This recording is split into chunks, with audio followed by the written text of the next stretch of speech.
Bueno, el título del mensaje hoy, no os asustéis, no salgáis corriendo. El título del mensaje es Shabbat Shalom. ¿Ok, hermanos? Shabbat Shalom. No, el pastor no se ha hecho judaizante. Vais a entender el título después de analizar el sermón. Así que nadie se asuste. No me estoy poniendo rarillo. Bueno, vamos a abrir la Biblia. Shabbat Shalom. Shabbat, sábado, Shalom, paz. Ok, eso es lo que quiere decir. Bien, Juan 5. Seguimos con la lectura de la semana pasada. Estuvimos ahí hasta el 13. Y ahora vamos a leer versículos 14 al 18. Hablando del día Shabbat, el sábado. Juan 5, 14 al 18. Juan 5, 14 al 18. Contexto, sanidad de paralítico en Bethesda. Y ahora seguimos con la lectura. Juan 5, versículo 14. Después le halló Jesús. ¿A quién halló?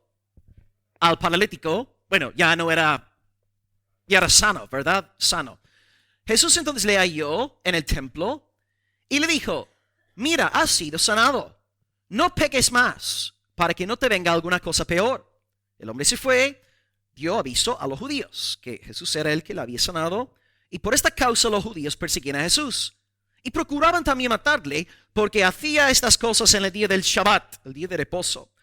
Jesús les respondió: mi Padre, hasta ahora trabaja y yo trabajo. Y por esto los judíos aún más procuraban matarle, porque no solamente quebrantaba el día de reposo, sino que también decía que Dios era su propio Padre, haciéndose igual a Dios. Ok, la semana pasada os comenté en capítulos 1, 2, 3 y 4, no vemos mucha oposición a Cristo. Hay tranquilidad, no hay odio, no hay enemistad. Pero a partir del 5 en adelante, hermanos, esto no va a parar hasta que el Salvador no esté ahí en el Calvario. Los enemigos van a levantarse contra el Señor Jesús. Hoy estamos en este pasaje con no solamente la primera muestra de enemistad hacia Cristo, sino que en segundo lugar estamos con la primera controversia teológica del Evangelio de Juan. Hoy tenemos dos cosas nuevas. Uno, por primera vez, enemistad, hostilidad abierta. Y la segunda cosa nueva es la primera controversia teológica, doctrinal. Y la cuestión tiene que ver con el título del mensaje hoy, el Shabbat, Shabbat Shalom. Jesús entonces hemos visto que sana al paralítico con la palabra de su boca, y el problema es que Jesús realiza dicha sanidad en un día llamado el Shabbat, sábado, Sabbat, como queráis. Tengo entonces 3 puntos aquí en esta mañana, todos relacionados con la persona de Jesús para que sea fácil de memorizar. Punto número 1, Jesús y el pecado. Punto número 2, Jesús y el Shabbat, Jesús y el sábado. Y luego número 3, Jesús y el Padre. Así que, en primer lugar, Jesús y el pecado, versículo 14. En segundo lugar, Jesús y el Shabbat, versículos 15 a 16. Número 3, Jesús y el Padre, versículos 17 al 18. Vamos a empezar leyendo, versículo 14. Jesús y el pecado. Dice Juan 5, 14. Después, Jesús halló al hombre sanado en el templo y le dijo: mira, has sido sanado, no peques más. No peques más, para que no te venga alguna cosa peor. Bien, el episodio arranca con algo curioso. Jesús está en una fiesta, no sabemos cuál fiesta fue, una fiesta judía, millares de judíos presentes, y sorprendentemente Jesús es capaz de identificar a un hombre que había conocido en Bethesda, y hay en Jerusalén, en la santa ciudad. Ahora se topa de nuevo con este hombre. Como regla general, cuando leemos este texto no tendemos a parar en él, no damos más vueltas al asunto, pero lo que encontramos aquí, hermanos, es algo verdaderamente sorprendente y milagroso. Porque hay que acordarnos de que en el primer siglo las cosas no eran como ahora, que todos tenemos nuestro estilo de moda diferente. Uno viene con jersey, otro viene con camisa, otro viene con, bueno, lo que sea, ¿no? Pero en el primer siglo tenemos que acordarnos de que casi todos los hombres iban vestidos de manera muy parecida. Encima, casi todos tenían barba. Por consiguiente, identificar a un solo hombre en medio de millares y millares de adoradores era prácticamente imposible. No sé si os acordáis de cuando las autoridades querían linchar a Jesús, que tuvieron que contratar a Judas Iscariote. ¿Y podéis decirme la razón por la cual tuvieron que contratar a Judas? Exactamente. ¿Quién iba a poder identificar a Jesús Nazareno? sin un discípulo, porque claro, todos eran casi idénticos. Entonces aquí, hermanos, no perdáis de vista lo que hemos visto en el pasaje. A lo mejor leemos el versículo y ni pensamos en esto. Aquí tenemos a Jesús con una capacidad sobrenatural de identificar a un hombre en medio de un grupo de millares de personas y ve que es este mismo hombre que unos días, unas semanas antes, había sanado por su glorioso poder. ¿Cómo explicar esto? ¿Cómo es esto posible? Yo no podría identificar a un hombre así. Pues hermanos, aquí tenemos la omnisciencia de Cristo. Cristo lo sabe todo. A finales de Juan 2 está escrito, versículo 24, Jesús mismo no se fiaba de ellos, porque él conocía a todos, no tenía necesidad de que nadie le diese testimonio del hombre. Él sabía lo que hay en el hombre. Jesús es omnisciente. Ahí está María Ángeles. María Ángeles me está mirando, está afirmando, está de acuerdo con el sermón, pero yo no sé en qué está ahora mismo pensando María Ángeles. A lo mejor está soñando con arena, a lo mejor está pensando en un gran pez, a lo mejor está pensando en, no sé, el altavoz, o a lo mejor está prestando atención a la predicación. Creo, espero no estar equivocado, pero creo que la hermana está prestando atención a la palabra. Pero yo no veo su corazón, yo no veo lo que hay en ella. Pero Jesucristo sí, Él ve lo que hay en el corazón. Él sabe exactamente todo lo que estáis pensando ahora mismo. Todos vosotros sois un libro delante de Cristo.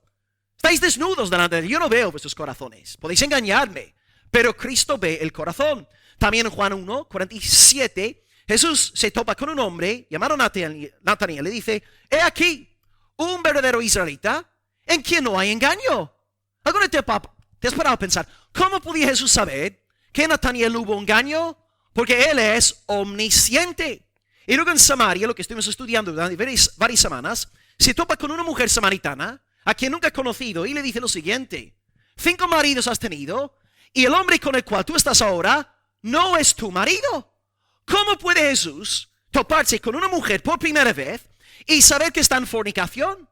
Yo no podría saber esto. La gente me puede mentir y engañar, pero Jesús era capaz de ver a esta mujer por primera vez y decir, tú estás viviendo en adulterio, porque Él es omnisciente. Y luego a finales de Juan tenemos otro ejemplo donde Pedro 3 veces recibe la pregunta, Pedro, ¿me amas? Pedro, ¿me amas? Pedro, ¿me amas? Y Pedro acaba diciendo, Juan 21, 17, Señor, tú lo sabes todo. Tú sabes que te amo. Señor, no te puedo engañar, tú ves lo que hay en mi corazón. Iglesia, ¿cómo puede Jesús conocer a todos los hombres? ¿Cómo puede Jesús conocer a Natanael, a la samaritana, a Pedro? ¿Cómo puede Jesús identificar a un hombre en medio de una multitud en una fiesta en Jerusalén? Porque Él es omnisciente. Él lo sabe todo. Él es el Rey de gloria. Él es el Todopoderoso, Hijo de Dios, el gran yo soy. Y aquel es quien es. Su naturaleza no ha cambiado. Él es capaz de hacer proezas incluso en nuestros días. Por eso podemos orar por sanidad, apelando a la bondad del Señor. Ahora no sabemos si Él sanará, pero Cristo sigue siendo poderoso, glorioso. Bien, entonces aquí vemos a Jesús identificando a un hombre, cosa que es asombrosa. Y también quisiera recalcar algo que comenté brevemente la semana pasada. No debemos tampoco pasar por alto el dato de que Jesús se está presentando en el templo con un sacerdocio corrupto e hipócrita. ¿Os acordáis que os nombré a los donatistas? Los donatistas eran un grupo sectario del siglo IV en el norte de África. Y ellos decían que no, el bautismo y la Santa Cena no son eficaces si el pastor no es moralmente perfecto. Claro, ¿cuál es el problema con esta nueva doctrina? El problema es que nunca vas a encontrar a un pastor moralmente perfecto. La semana pasada os lancé un desafío, hermanos. Si conocéis a algún pastor moralmente perfecto, invitadlo al culto hoy. Yo no sé si alguien ha aceptado el desafío. ¿Alguien en estos últimos 7 días ha podido localizar a un pastor moralmente perfecto? Por supuesto que no. Entonces Agustín se levanta, Dios levanta a Agustín para que Agustín diga a los donatistas, la eficacia del bautismo y de la Santa Cena no depende de la perfección del ministro, depende de la palabra de institución de Cristo. Ya que Cristo ha derramado de su bendición sobre el bautismo y la Santa Cena y ha prometido estar con nosotros de una manera marcadamente especial en la celebración de las ordenanzas, el sacramento, la ordenanza, depende de la autoridad de Cristo. Pero vemos que los donatistas lo que hicieron era simplemente apartarse de la iglesia de Cristo por una razón legalista, añadiendo normas extra bíblicas a lo que enseña la palabra. Y hay muchos donatistas hoy en el mundo evangélico. Van de iglesia en iglesia buscando supuestamente la iglesia perfecta, olvidándose de que ellos mismos no son perfectos.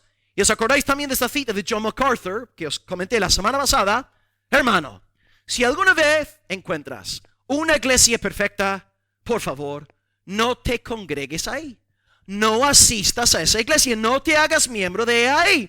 Porque el momento que tú empieces a asistir a esa iglesia, ¿sabes lo que pasará con ella? Dejará de ser perfecta porque tú no eres perfecto.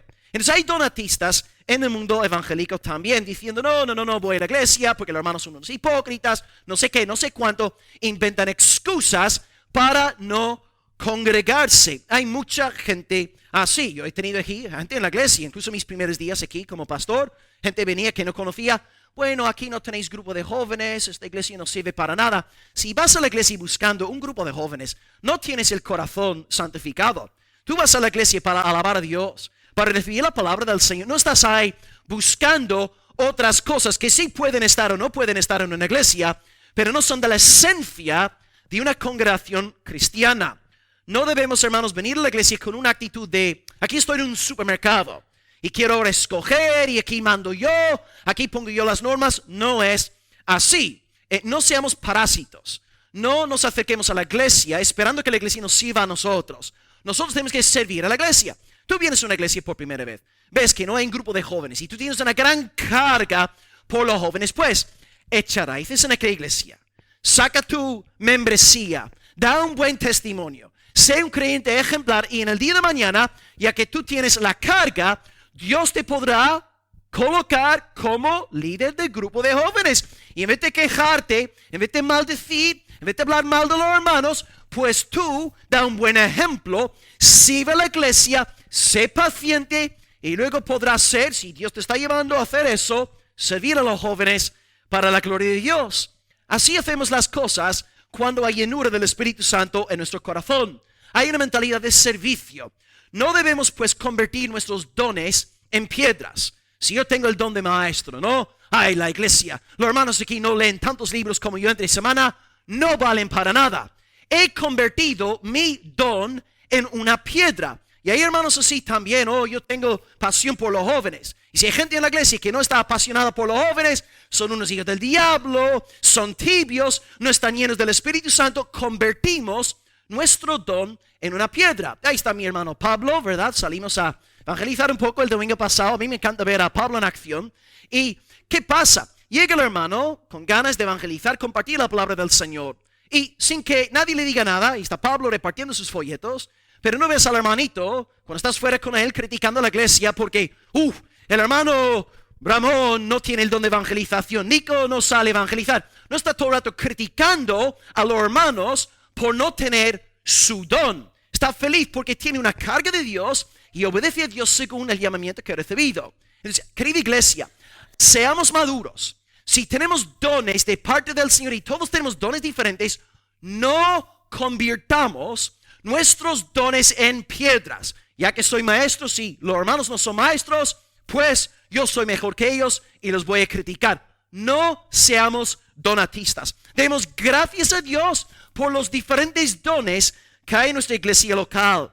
No debemos vernos unos a otros como competidores, como rivales. Somos hermanos. Si tu hermano es exaltado, tú eres exaltado. Si tu hermana es levantada, tú eres levantada. No critiques a los demás por no tener tus dones. Cristo no es donatista. Bueno, vuelvo ahora al pasaje. Bien, nuestro Señor entonces va al templo, no usa la tibieza de los sacerdotes como un pretexto para no hacer nada. Él sirve en el templo. Jesús no dice, pues ya está, no voy más a Jerusalén, son unos sinvergüenzas, voy a adorar en Samaria. No, Jesús sigue obedeciendo la palabra del Señor. Me congrego el domingo porque es el mandato del Señor. No me congrego por la perfección moral de mi pastor.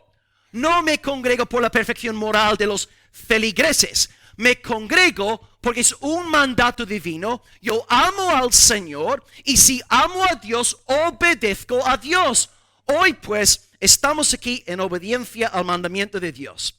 Bien, habiendo aclarado esto, Jesús le dice lo siguiente: no peques más, se encuentra con este hombre, no peques más para que no te venga alguna cosa peor. Bien, este hombre, no sé si alguien se acuerda la semana pasada, ¿cuántos años llevaba este hombre paralítico? Muy bien, 38 años. Y ahora dice Jesús, no peques más para que te venga alguna cosa peor. Aquí los comentaristas están divididos. Teoría número 1 es: el pecado del hombre paralítico causó su enfermedad. Es decir, su enfermedad de 38 años fue de alguna forma provocada por el pecado. Esa es la primera lectura de Juan 5:14. La segunda lectura, la segunda teoría es que el hombre, en este periodo ínterim entre su sanidad y el encuentro con Jesús en el templo, cuestión de días, semanas, meses, no lo sabemos exactamente cuánto tiempo ahí pasó, pero en este periodo ínterim, el hombre había empezado a pecar. Se había entregado a alguna práctica de pecado y Jesús le estaba diciendo que después de ser sanado, que no pecase para que no le viniese alguna cosa peor. Bueno, no sé exactamente cuál sería la teoría correcta, pero sí debemos resaltar el siguiente principio. Hay algún tipo de relación aquí entre pecado y enfermedades. Ahora hay que tener mucho cuidado con este asunto para no hacer daño a la iglesia de Cristo. Debemos evitar dos extremos aquí. Peligro número 1 es pensar que el pecado siempre conduce a enfermedad. Por tanto, bueno, hablo de María Ángeles, de nuevo, hoy estoy hablando mucho de María Ángeles, ¿no? Que me encanta esta bufanda, ¿no? La hermana tiene, ¿verdad? La hermana tiene como yo dolores de espalda porque estamos muchas horas sentados.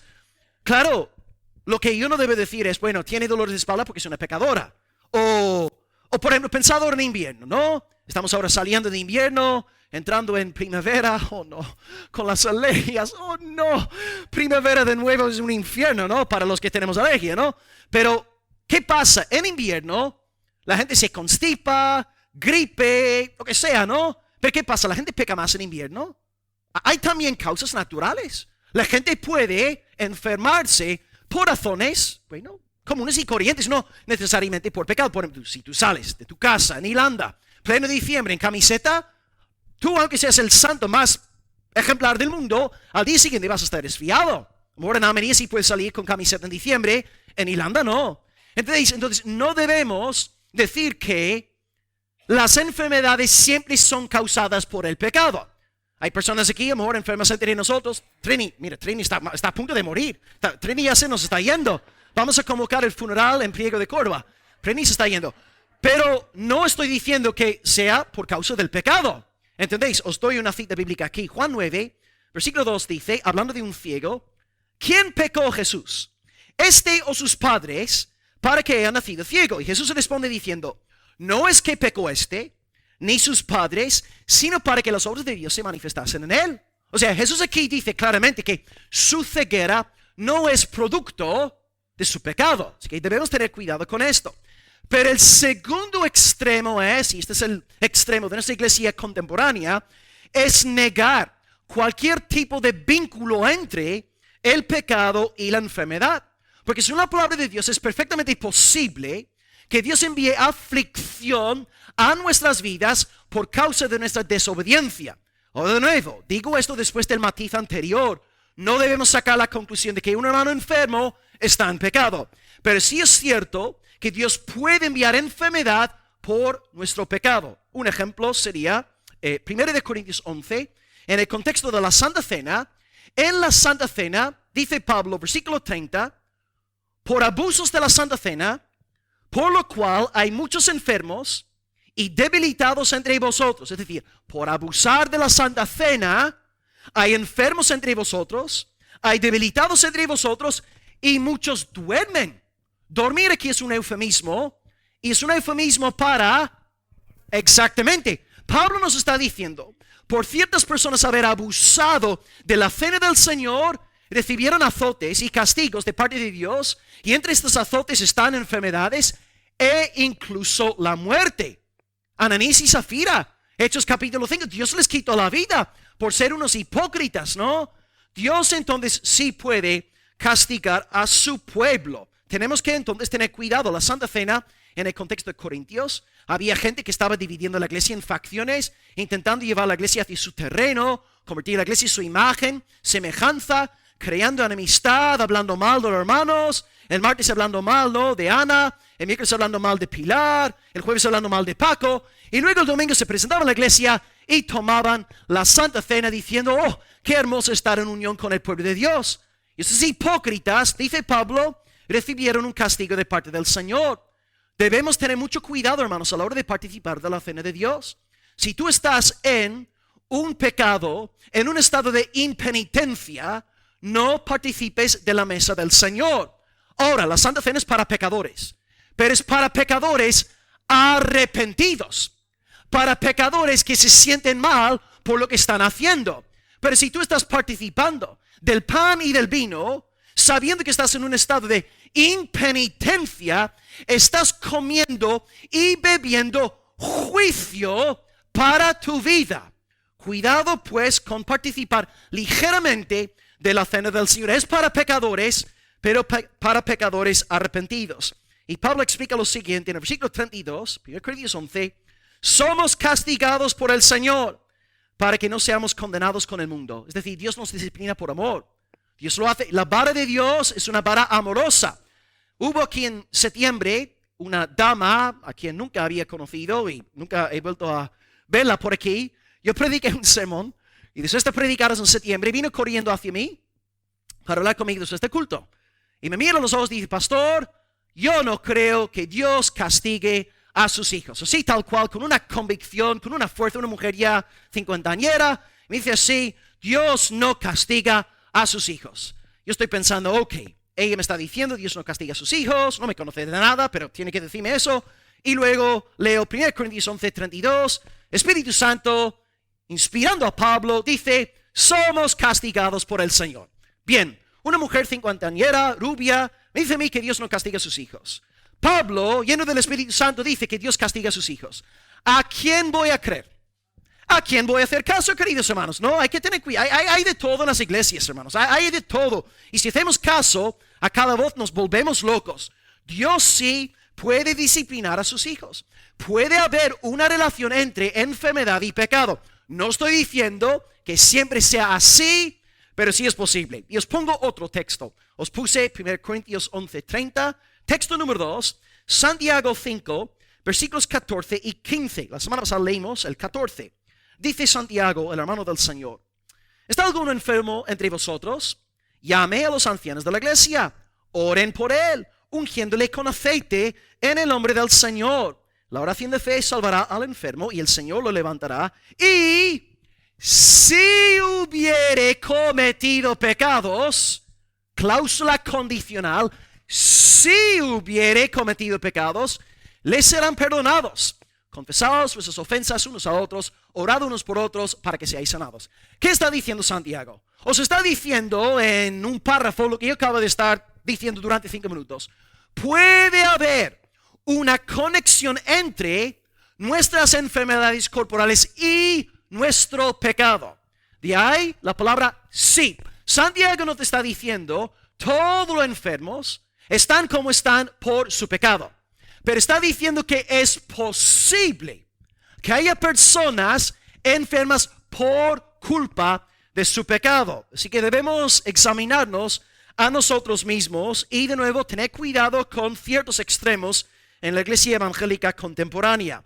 1 Corintios 11 y Santiago 5 nos hablan con gran claridad diciendo que es posible que el pecado produzca enfermedad en la vida de un creyente. Así que si tú eres una persona murmuradora, criticona, siempre dividiendo la iglesia, llevando la contraria a las autoridades en la iglesia, siempre buscando lucir tú, no, mira, es posible que te estés abriendo, te estés exponiendo a ser castigado por el Señor.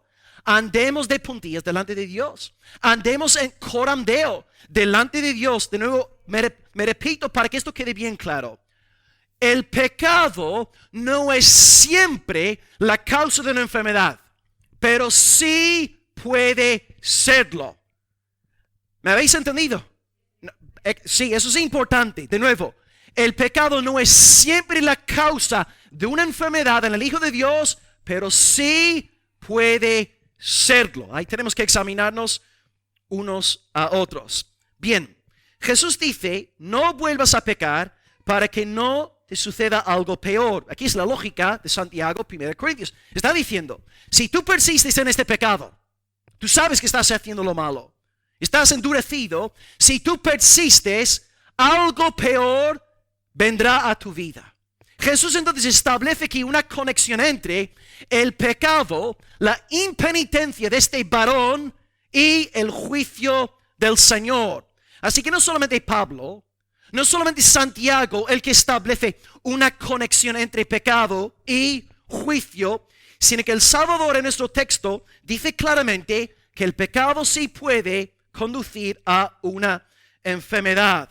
Y cuando Jesús le dice que vendrá algo peor a tu vida, algunos piensan que podría aludir a una enfermedad física, otros piensan que Jesús podría estar hablando aquí del juicio eterno, ya que si alguien persiste en el pecado, recibirá condenación eterna y será lanzado al lago de fuego y azufre. Pues no sé exactamente qué es lo que Jesús aquí tiene en mente, pero sí puedo deciros, amados hermanos, que vuestros cuerpos son para el Señor. Y tenéis que usar vuestros cuerpos con muchísimo cuidado. Usad vuestros ojos con cuidado, manos con cuidado, vuestras partes íntimas con cuidado, porque no son vuestros, son del Señor Dios Todopoderoso. Y tenéis que andar en santificación. Martin Lloyd-Jones, el predicador más destacado del siglo pasado, él era médico y él decidió abandonar la profesión doctoral para entregarse al oficio ministerial.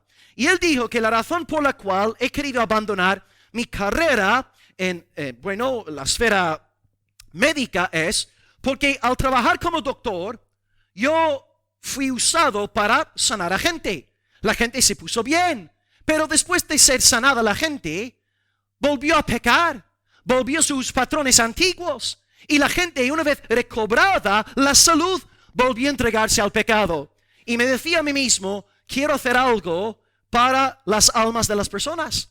Y Martin Lloyd-Jones entonces dedicó su vida a ser un predicador de la palabra de Dios en Gales y posteriormente en Londres. Así que servid a Dios con vuestros cuerpos.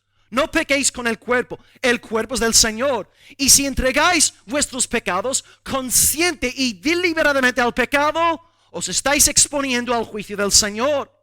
Vosotros también jóvenes, vuestros cuerpos, tenéis energía, tenéis fuerza, tenéis ganas, usad vuestros cuerpos sabiamente. Recordando que está escrito en Lucas 12, versículo 48, a quien se haya dado mucho, mucho se le demandará. La mentalidad de un joven cristiano no es ocio, es servicio al Señor. Nuestros cultos de oración son para los jóvenes también. ¿Dónde estáis, jóvenes? ¿Dónde está vuestra consagración? En cuerpo, entregaos al Señor. Hermanos mayores, entregaos en cuerpo al Señor. Necesitamos usar el cuerpo sabiamente para la gloria de Dios. Así que hoy, sed santos. Andad en el temor de Dios, recordando que es posible. Y a lo mejor ahora mismo en nuestra iglesia local, es posible que haya personas que están siendo azotadas con terribles aflicciones por culpa de su negligencia espiritual. Y Dios nos tiene que humillar para que volvamos a buscarle. Así que, amados, tengamos cuidado con el cuerpo. Perfeccionemos santidad en el temor del Señor. Escrito está, sed santos, porque yo soy santo, dice el Señor. Sí, tienes que entregar tu corazón a Cristo, pero también tu cuerpo pertenece al Señor Dios Todopoderoso. Aprendamos hoy la lección. Ok, entremos en el segundo punto y aquí ya se desata el debate teológico y de aquí el título del mensaje hoy, Shabbat Shalom. Shabbat Shalom. Versículos 15 y 16, el segundo punto es Jesús y el sábado. Versículos 15 a 16. El hombre se fue y dio aviso a los judíos de que Jesús era el que le había sanado. Y por esta causa, los judíos perseguían a Jesús y procuraban matarle, porque hacía estas cosas en el día de... Oh dear. Bueno, el varón sanado cuenta a las autoridades que había sido sanado. De nuevo hay disputas aquí. ¿Por qué va el hombre a las autoridades? Él se ha enterado de que odian a Jesús y él quiere inflamar su aborrecimiento hacia el Salvador porque han oído, bueno, que han hablado mal de Jesús y encima Jesús le acaba de regañar y el hombre sanado con cierta mala fe va donde los dirigentes para denunciar a Jesús. ¿Es Jesús quien me ha sanado? Otros piensan justamente lo contrario, diciendo que el hombre quería que todos creyesen en Jesús y fue donde las autoridades para que ellos también creyesen en el Nazareno. De nuevo, Juan no nos dice exactamente cuál fue la actitud del corazón del paralítico al hablar con las autoridades. Ahí especulamos y no podemos hablar con certeza. Pero independientemente de la interpretación de las acciones del varón, lo que sí podemos destacar aquí es la reacción de los judíos al enterarse del testimonio. Si habéis leído bien, dice que se llenaron de ira y procuraban matarle porque él había recibido sanidad en el día de reposo. Así que dice el texto, versículo 15. Dio aviso a los judíos que Jesús era el que le había sanado y por esta causa los judíos perseguían a Jesús y procuraban matarle. Habría sido mucho más bonito si el versículo se hubiese leído, dio aviso a los judíos de que Jesús era el que le había sanado y por esta causa los judíos recibieron al Señor como Mesías, como Cristo, como Hijo de Dios, como Rey de Israel, como el Santo, porque tendrían que haber visto en él las señales mesiánicas. Pensemos en Isaías 35, versículos 5 al 6, donde todas las señales mesiánicas ahí nombradas se estaban cumpliendo por medio del ministerio público del Salvador. Pero ¿qué pasa? El ser humano es rebelde. El ser humano no quiere someterse a Dios. El ser humano se levanta contra Dios, levanta su puño, ¿no? Como decía Doris, levanta su puño, ¿no? Contra el Todopoderoso. Contrastada aquí la reacción de los judíos con otros judíos 30 años antes que estudiamos en Navidad, Ana, Simeón, Zacarías, los pastores de Belén, los magos del oriente, bueno, ellos eran gentiles, pero ¿por qué ahora esta reacción tan horrible hacia la persona de Jesús? Porque no quieren someterse, no quieren tener que subordinarse a la voluntad del Señor Jesucristo. Podrían haber visto las señales mesiánicas cumpliéndose a través del ministerio del Señor, pero no, tenían odio en el corazón. Y cuando hay pecado en el corazón, no importa la cantidad de versículos bíblicos que cites, nunca vas a decir que sí, nunca vas a aceptarlos, nunca vas a aplicarlos porque hay pecado en ti. Hay maldad en ti, hay odio en ti y diga lo que diga la otra persona, aunque sea Jesucristo mismo, lo vas a rechazar porque amas tu pecado más que la palabra del Señor.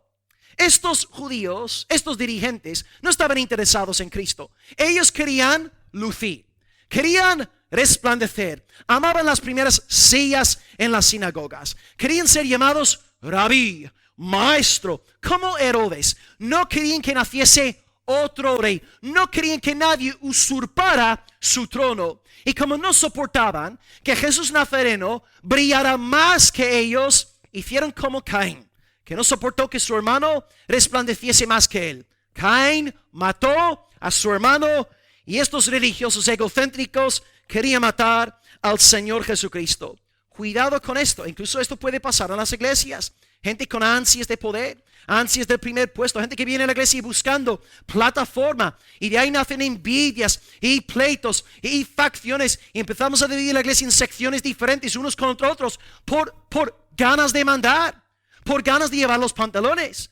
Yo llevo 20 años en la fe cristiana y os puedo decir, yo sé que hay divisiones por asuntos doctrinales, pero todas las divisiones que he visto en 20 años y las divisiones que me han hablado de otras divisiones, todos tienen que ver con orgullo. Gente queriendo mandar, gente queriendo destacar en la iglesia local. Y eso es lo que tenemos aquí en el primer siglo. Estos pecados no son nuevos. Los fariseos, los sacerdotes, los dirigentes judíos no querían que Cristo reinara sobre ellos. Pero ¿qué pasa? Para ellos rechazar a Jesús, necesitan inventar un pretexto. Pero claro, lo que yo no puedo decir es decirle a Fernando, Fernando, yo odio a Jesús porque Él es más popular que yo. Claro, porque si digo esto, ¿qué vais a decirme? Que eres un inmaduro, eres un niño. Madúrate ya de una vez. Entonces, ¿qué pasa con este grupo sectario donatista? Este grupo enamorado de sí mismo, que quiere llevar los pantalones, tienen que buscar un pretexto. Un pretexto que públicamente suena legítimo, y este pretexto les dará legitimidad para oponerse públicamente al Señor. Lo que hay en su corazón es odio, porque Él es más popular que ellos, porque tiene más seguidores, porque la gente ama al Señor en van pos de Él y ellos no están contentos. Es cuando un pastor ve a otra iglesia en la ciudad que crece más que la suya. En vez de gozarse, alabar a Dios por el crecimiento que Dios da a otro campo de lentejas, se llena de envidia, arde. ¿Por qué? Porque está en egocentrismo. Se ama a sí mismo, no vive para la gloria de Dios. Y eso es lo que pasa aquí. Los líderes no pueden decir, yo odio a Jesús porque eres más popular que mí, que yo. Pero luego aquí tenemos el pretexto. Yo odio a Jesús porque sana en el día de reposo. Él sana en el Shabbat. Y aquí tenemos ahora por fin, estaban durante meses seguramente deseando tener algo que echarle en la cara al Señor Jesús. Y por fin lo tienen. Tienen el pretexto. Tienen la excusa para endurecer sus corazones. Y dicen, Jesús sana en el día de reposo. Ahora, ¿por qué es esto un problema? Es un problema porque la semana pasada vimos que el cuarto mandamiento manda a los israelitas a no trabajar en el día de reposo. Aquí tenéis la cita que os leí la semana pasada, Éxodo capítulo 20, versículo, no tengo el versículo apuntado, 8 al 11. Acuérdate del día de reposo para santificarlo. 6 días trabajarás, harás toda tu obra. Mas el séptimo día es reposo para el Señor tu Dios. No hagas en él obra alguna. Ni tú, ni tu hijo, ni tu hija, ni tu siervo, ni tu criada, ni tu bestia, ni tu extranjero, dentro de tus puertas. Porque en 6 días hizo el Señor los cielos y la tierra, el mar y todas las cosas que en ellos hay. Y reposó en el séptimo día. Por tanto el Señor bendijo el día de reposo y lo santificó. Claro, ellos están, sí, amén, así es, tenemos que descansar en el día de reposo, amén. Ellos entonces, el cuarto mandamiento se convierte en el pretexto para matar, para perseguir a Jesús. Están buscando un pretexto y por fin lo tienen. No es que empezasen a odiar a Jesús por ese acto, ya no aguantaban al Señor. Pero ¿qué pasa? El hombre estaba llevando su lecho en el día de reposo, no estaba trabajando. No estaba yendo de casa en casa vendiendo lechos, ¿entendéis? El hombre había sido sanado, seguramente estaba volviendo a casa, no pasa nada. En tal caso puedes llevar tu lecho. Pero ellos con normas extra bíblicas condenaron a aquel varón y luego condenaron a Jesús. Y vemos aquí entonces como hermanos, tú y yo podemos llegar a abusar de la palabra. Satanás cita la Biblia. Y cuidado con tu corazón. Porque a veces lo que tú vas a hacer cuando estás en un patrón de pecado y vas a intentar justificarte para no exponerte a la luz de la santidad de Dios, verás que tu propio corazón demoníaco empezará a citar textos bíblicos para justificar tu pecado. Ahí tienes que tener un cuidado, hermanos, para que no entres en dureza de corazón. La palabra no puede ser usada para respaldar una vida de pecado. Ellos citaron un texto para torcerlo con el fin de oponerse al Mesías, al Rey de Dios, al Rey del cielo. Tito 1:15 dice, todas las cosas son puras para los puros, mas para los corrompidos e incrédulos nada les es puro. Ni siquiera el día de reposo, ni siquiera el cuarto mandamiento, pues hasta su mente, su conciencia están corrompidos. Profesan conocer a Dios, pero con los hechos lo niegan, siendo abominables y rebeldes, reprobados en cuanto a toda buena obra. Cuidado con torcer la palabra para defender tu pecado. Me estoy acordando de un varón en mis días estudiantiles que estaba con nosotros en la Facultad de Teología y él estaba viviendo con su novia. Eso fue un escándalo a nivel de la facultad. Y él salió en defensa de su fornicación diciendo lo siguiente: los mandamientos bíblicos que están en contra de la fornicación solamente fueron para los creyentes del primer siglo. Y yo digo, sí, bueno, no sé si reírme o llorar, ¿no? Pero hermanos, menuda dureza de corazón. Cuidado con tu corazón, porque es tan engañoso que va a pretender torcer la palabra de Dios para que tú justifiques a ti mismo. Cuidado cuando Satanás cita el Salmo 91. Es que, amada iglesia, no seamos hallados culpables de torcer la palabra de Dios Y si alguien aquí está en un camino de pecado, en un patrón de pecado, en una práctica de pecado, arrepiéntete. Pon tu vida en orden delante de Dios. Basta de excusas, basta de pretextos. Humíllate delante de Dios y reconoce tu pecado por lo que es delante del Señor. Bien, y acabamos con el tercer punto ahora en esta mañana. Jesús y el Padre. Hemos visto Jesús y el pecado, Jesús y el Shabbat, y finalmente número 3, Jesús y el Padre. Versículos 17 al 18. Dicen, y esto ya, bueno, si ya estaban enfadados con esta respuesta ahora, madre mía, se van a explotar. Jesús responde diciendo, porque está él sanando en el día de reposo, mi Padre, ¿quién habla así? Mi Padre hasta ahora trabaja y yo trabajo. Lo que viene a continuación no va a ser bueno. No va a ser bueno. Y por esto los judíos aún más procuraban matarle. Porque no solo quebrantaba el día de reposo, sino que también decía que Dios era su propio Padre, haciéndose igual a Dios. Ok. Importante destacar lo siguiente. Jesús se entera de que los enemigos están murmurando de él. Están hablando mal. Están diciendo desde sana en el día de reposo hay que eliminarlo. Él sabe muy bien lo que los enemigos están diciendo acerca de él. Jesús, sin embargo, no dice, es correcto, enemigos, lleváis la razón, no debo sanar en el día de reposo. No responde así, no es políticamente correcto. Lo que Jesús dice es todo lo que uno no esperaría que hiciera, y dice, mira, mi Padre hasta ahora trabaja y yo también trabajo. Vamos a ver, ¿cómo puede Jesús decir que Dios trabaja en el día de reposo? Sí, acabo de leeros Éxodo 20. Éxodo 20 está citando Génesis 2. El texto original es Génesis 2, versículo 3, os lo leo, y dice, bendijo Dios al día séptimo, lo santificó, porque en él reposó de toda la obra que había hecho en la creación. Entonces, hermanos, aquí tenemos una contradicción. Aquí Génesis nos está diciendo, Dios reposa en el día de Shabbat, mientras que Jesús nos está diciendo, no, mi Padre sigue trabajando en el Shabbat. Entonces, hermanos, ¿quién lleva la razón?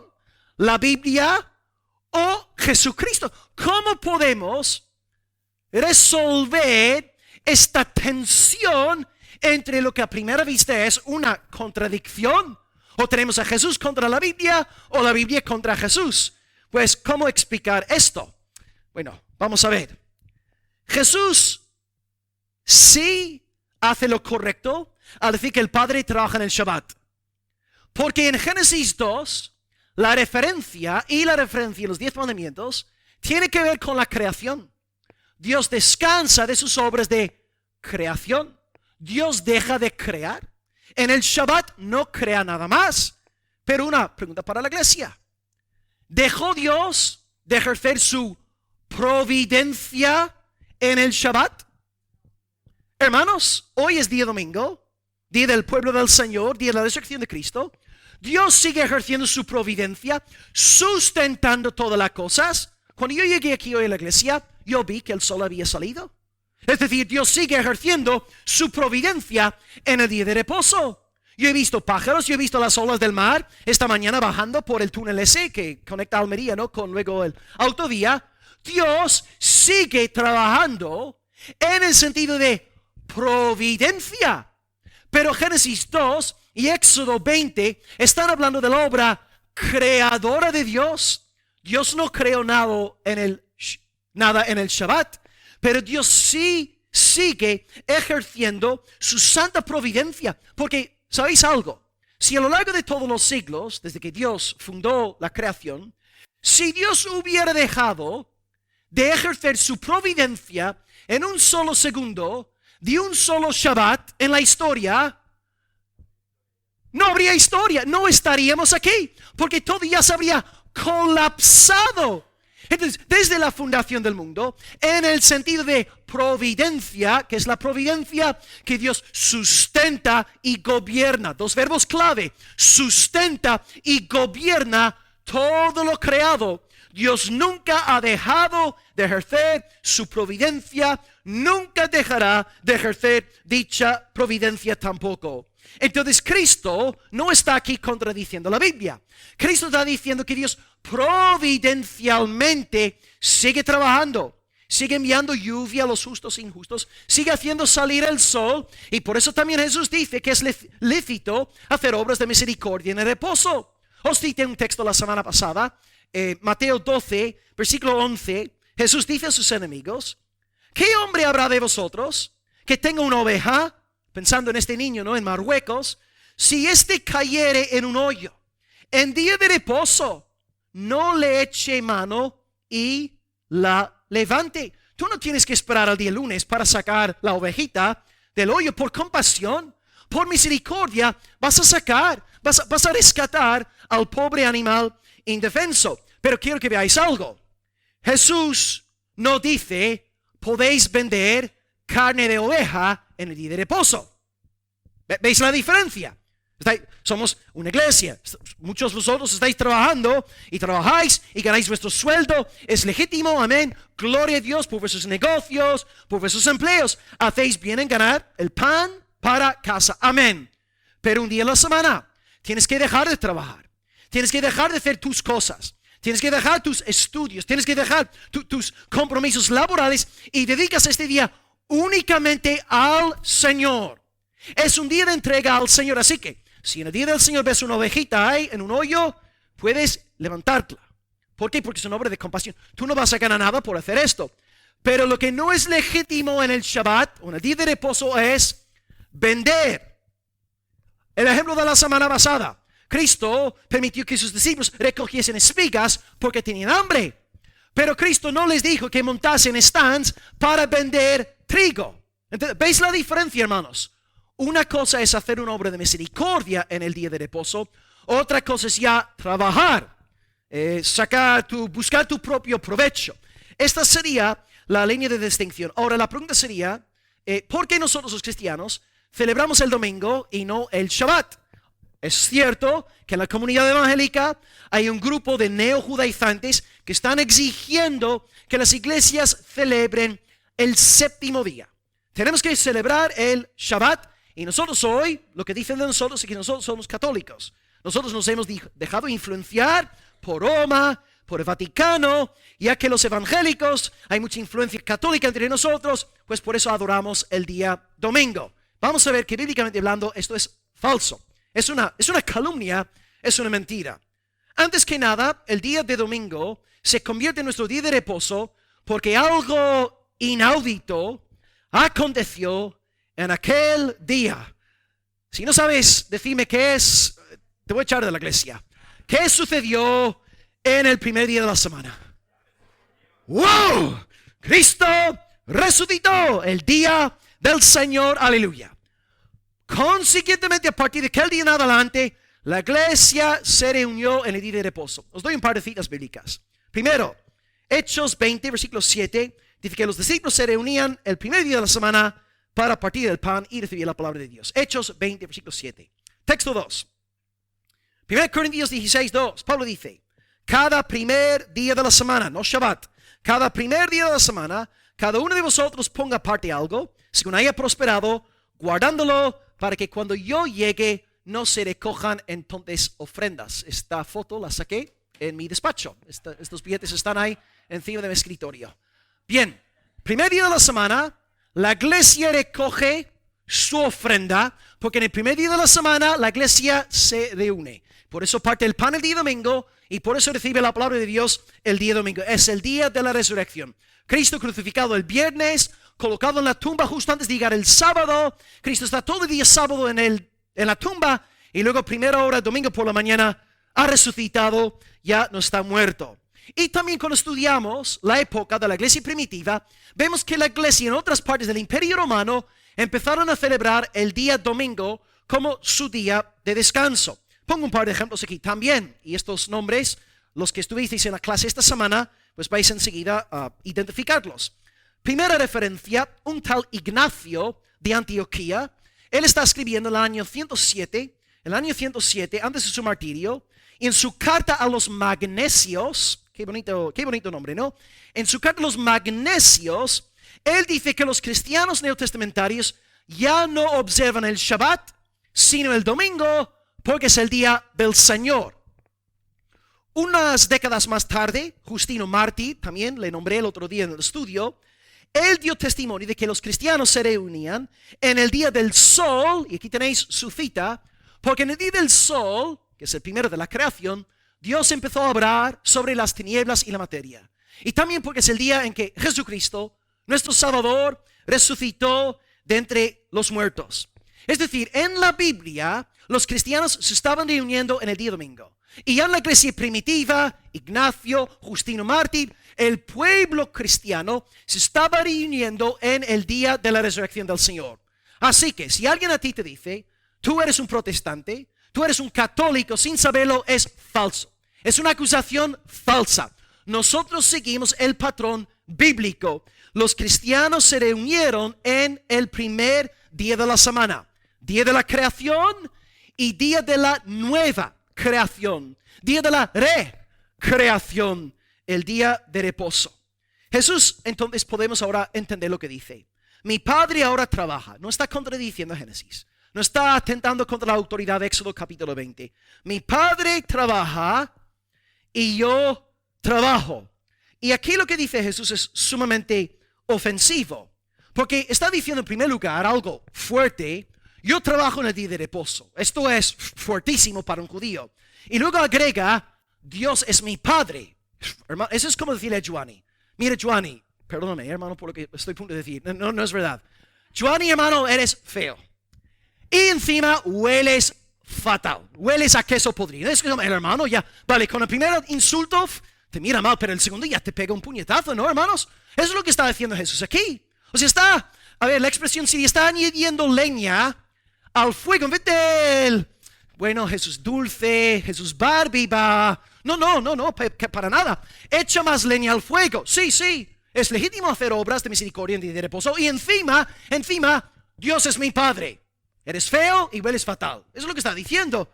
Y con razón se llenan de furia, se enojan con él. Y más adelante en Juan veremos un par de textos con otra reacción parecida. En Juan 5, vais a entender la reacción ahora también entendiendo la mentalidad judía. Juan 8, 58. Madre mía, Jesús era muy valiente, ¿no? Yo digo, madre mía. De cierto os digo, está hablando judíos, está hablando judíos, no gentiles. Antes que Abraham fuese, yo soy. Está hablando judíos, hermanos. Y tomaron entonces piedras para arrojárselas, pero Jesús se escondió y salió del templo. ¿Cómo vas a decir a un grupo de judíos, yo soy? O tienes que estar mal de la cabeza, o tienes que ser Dios hecho carne. Amén. Segunda ilustración, mismo principio, Juan 10:30. Yo y el Padre, madre mía, hablando judíos, uno somos. Entonces los judíos volvieron a tomar piedras para apedrearle. Hermanos, absolutamente increíble. De nuevo, o tienes que estar loco, lunático, completamente perdido, o tienes que ser el Hijo de Dios hecho carne para decir algo así. Cristo se da a conocer como el eterno yo soy en presencia de los judíos, y por esta razón ellos quieren matarlo. Entiende perfectamente lo que está diciendo. Jesús está diciendo que Él es Dios. Y aquí también tenemos una arma, una herramienta para pelear contra los arrianos. En Almería hay testigos de Jehová y ellos hasta el día de hoy siguen enseñando lo que decía Arrio. Arrio dice que el Hijo de Dios es el primer ser creado. El único Dios verdadero es el Padre. Y el primer ser que creó el Padre en el principio es el Hijo. Y por medio del Hijo luego creó todas las cosas. Pero como bien dice Atanasio, si Jesucristo no es Dios, no puede salvar. Porque ¿quién puede salvar sino solo Dios? Y de nuevo dice Atanasio, si Jesús no es Dios, no puede perdonar nuestros pecados. Porque ¿quién puede perdonar el pecado sino solo Dios? Entonces, amados, cuando los testigos nos dicen que la doctrina de la Trinidad es una blasfemia católica, no. Jesucristo enseña que Él es Dios. Yo soy. Yo y el Padre, uno somos. Jesús es quien se atribuye a sí mismo títulos divinos. Jesús es Dios. Entonces nuestro Salvador, al enterarse de lo que están diciendo los enemigos, no dice: chicos, yo sé que estáis pensando que yo soy Dios. Yo sé que acabáis de oírme hablar y estáis diciendo, este dice que mi padre, este dice que trabaja como su padre. Estáis pensando que yo ahora me estoy llamando Dios. Pues lo que quiero hacer ahora, hermanos, es consolaros, hermanos judíos, y deciros que me habéis malinterpretado. No me habéis entendido. No, por favor, no soy Dios. No soy uno con el Padre. No, estáis equivocados. No habéis seguido la línea de mi predicación correctamente.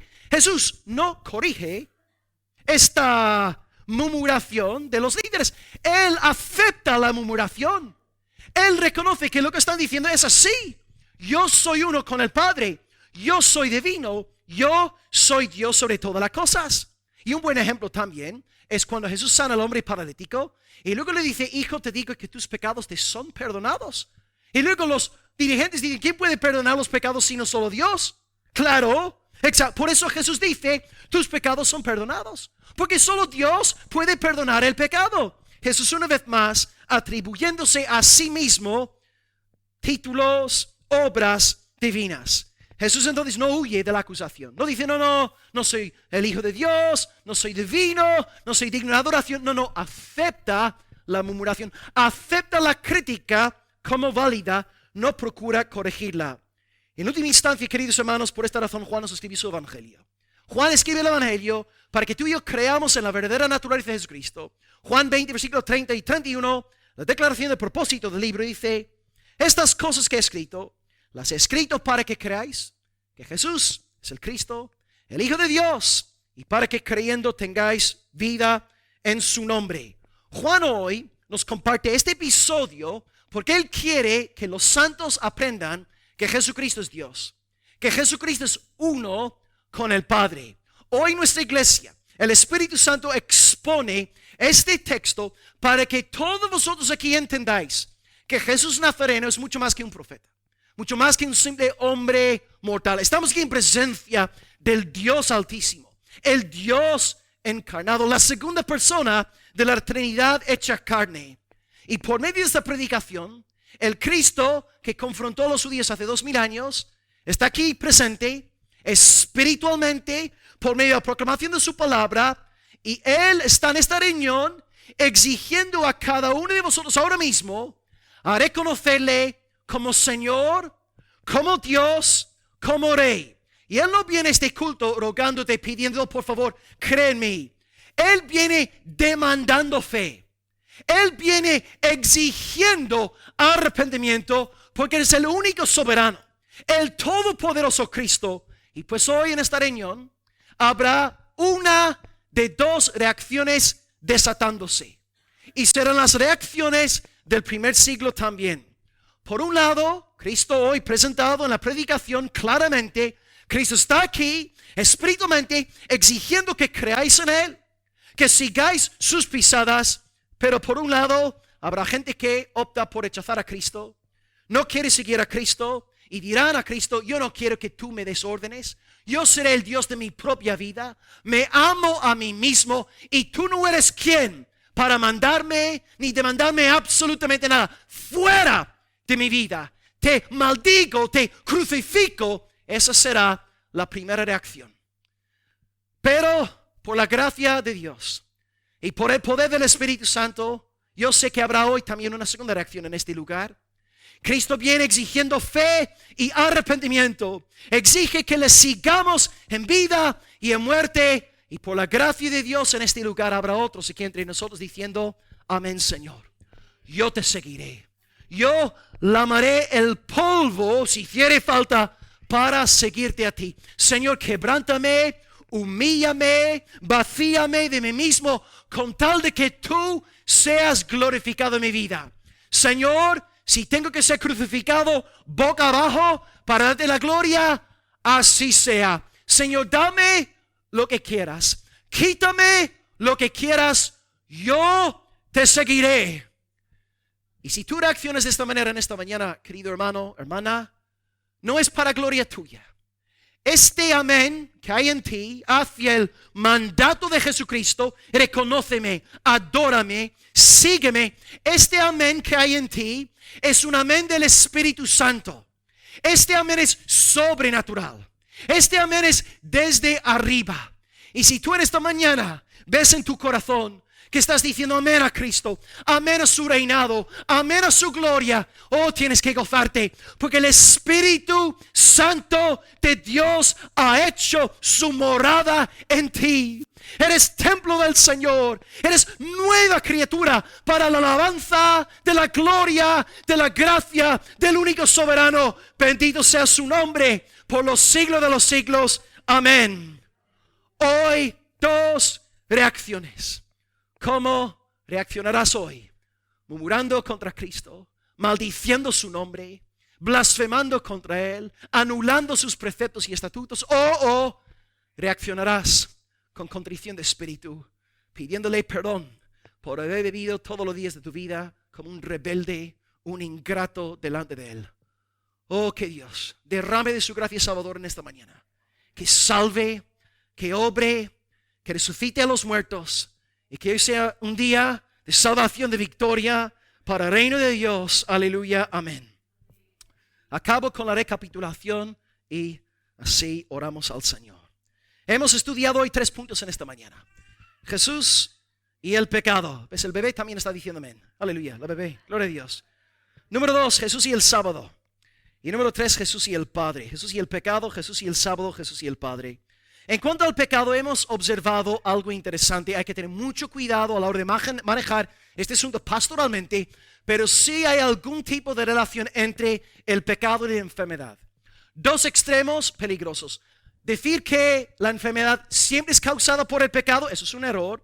Pero también decir que el pecado nunca produce enfermedad es otro error. Hemos citado 1 Corintios 11. Hemos citado Santiago 5, hemos citado Juan 5 para decir que es posible que Dios nos azote en nuestros cuerpos por culpa de nuestros pecados. Es posible.